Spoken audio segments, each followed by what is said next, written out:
Winston Smith lives in a world where every action, every word, even every thought is under the unrelenting gaze of the party. It is the year 1984, and the world has been divided into three perpetually warring superstates: Oceania, Eastasia, and Eurasia. Winston's home, Oceania, is controlled by the party, a totalitarian regime that seeks not only to rule over its citizens' bodies, but to possess their minds and souls as well. The face of this regime is the omnipresent Big Brother, whose image watches over every corner of society, reminding citizens that Big Brother is watching you. Winston works at the Ministry of Truth, a misnomer for an institution whose sole purpose is to alter the past. Every day, Winston's job is to rewrite historical records, erasing inconvenient facts and replacing them with the party's constantly shifting narrative. In Oceania, history is not a fixed record, but a fluid, malleable tool of the party. What was true yesterday is a lie today, and what is true today can be erased tomorrow. Through this constant revision of history, the party maintains an illusion of infallibility and eternal correctness. Despite the party's efforts to destroy independent thought, Winston harbors a deep-seated loathing for Big Brother and the world he lives in. He knows his thoughts are criminal. Thought crime is the worst offense in this society, punishable by death or worse. In a rare act of defiance, Winston begins to keep a diary. Each word he writes is an act of rebellion against the party's omnipotent control over truth and reality. He scrawls his hatred for Big Brother and his desire for freedom in the secrecy of his apartment, knowing that the thought police could burst through his door at any moment. Winston's small acts of defiance are a means of clinging to his sanity. He believes, or wants to believe, in the existence of an underground resistance known as the Brotherhood. He fantasizes about a future in which the party is overthrown and people are free to think and feel as they choose. Yet, he knows this is a dangerous illusion. The party has perfected its methods of control.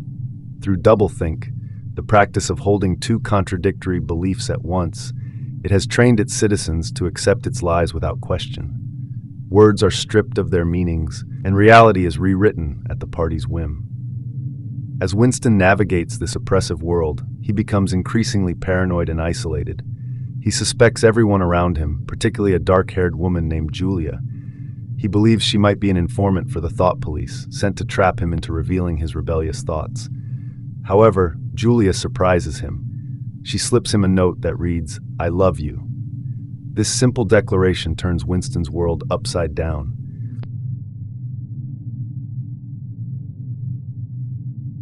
Winston and Julia begin a secret affair, a relationship that is itself an act of rebellion.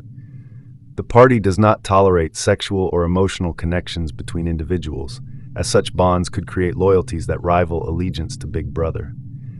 They meet in hidden places, whispering their hatred for the party and dreaming of a different life. For a time, they find solace in each other's arms, a brief respite from the pervasive gloom of their reality. They even rent a room above an old shop owned by Mr. Charrington, a seemingly harmless old man, believing it to be a safe haven free from surveillance. But in Oceania, privacy is an illusion. Every action is observed, every whisper is overheard.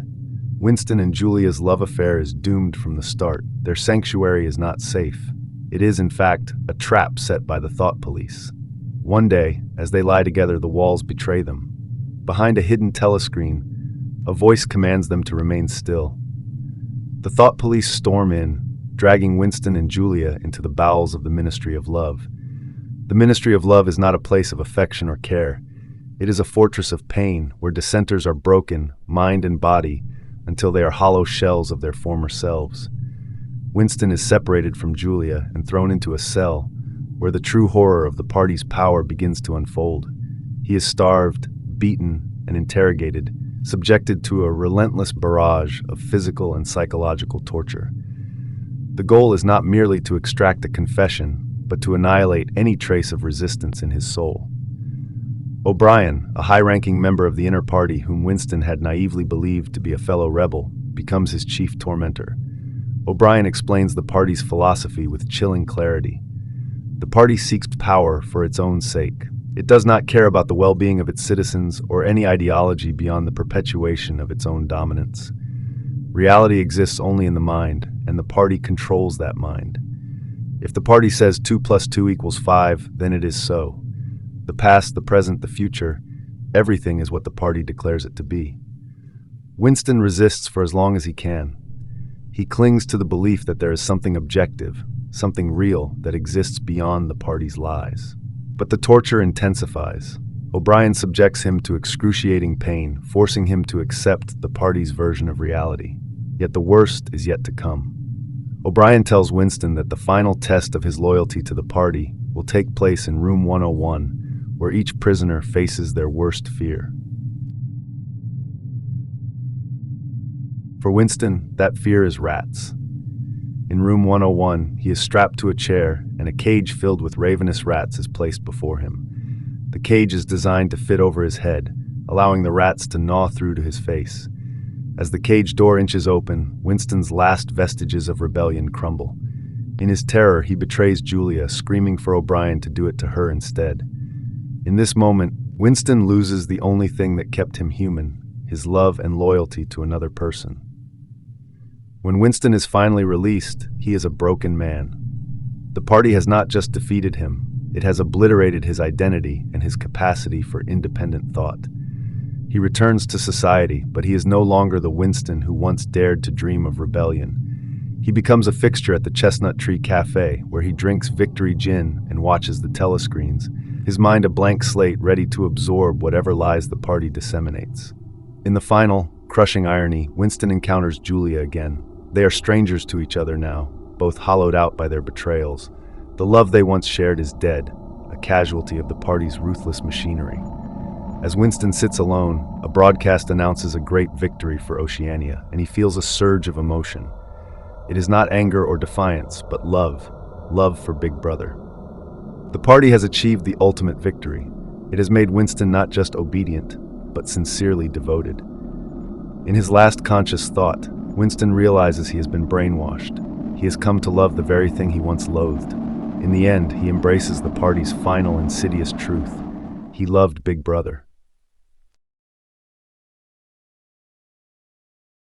In 1984, George Orwell presents a chilling portrayal of a totalitarian regime that exerts complete control over its citizens' lives, thoughts, and realities. The novel's depiction of a society where truth is fluid, surveillance is omnipresent, and individuality is crushed under the weight of propaganda resonates deeply with contemporary issues in our own world. In Orwell's dystopia, the party's manipulation of truth and history highlights the dangers of unchecked governmental power. The concept of doublethink, the ability to hold two contradictory beliefs simultaneously, mirrors the way political leaders and media can distort facts and shape perceptions to maintain control. This manipulation of information is not merely a fiction of the novel, but a concern that echoes in today's world, where misinformation and disinformation campaigns can influence public opinion and undermine democratic processes. The pervasive surveillance in 1984 also finds a parallel in our modern world. While we may not have telescreens monitoring our every move, the rise of digital surveillance technologies and data collection by governments and corporations reflects a concerning trend towards eroding privacy. The constant data gathering and monitoring of individuals' online activities can create a climate of fear and self-censorship, much like the oppressive atmosphere in Orwell's Oceania. Moreover, the novel's exploration of the erasure of personal identity and historical truth underlines the importance of critical thinking and historical awareness. Just as Winston's reality is manipulated and rewritten, contemporary societies face challenges in discerning fact from fiction amidst the noise of digital information. The danger of losing touch with objective reality, a theme central to 1984, remains ever present as we navigate an increasingly complex media landscape. Ultimately, 1984 serves as a stark warning about the perils of totalitarianism, the fragility of truth, and the consequences of allowing power to go unchecked. Its relevance endures as a reminder to remain vigilant against any forces that seek to undermine our freedoms, distort our realities, and control our thoughts. Orwell's vision compels us to safeguard democratic principles, protect privacy, and cherish the right to independent thought, ensuring that we do not repeat the grim fate of Winston Smith and the world he inhabited.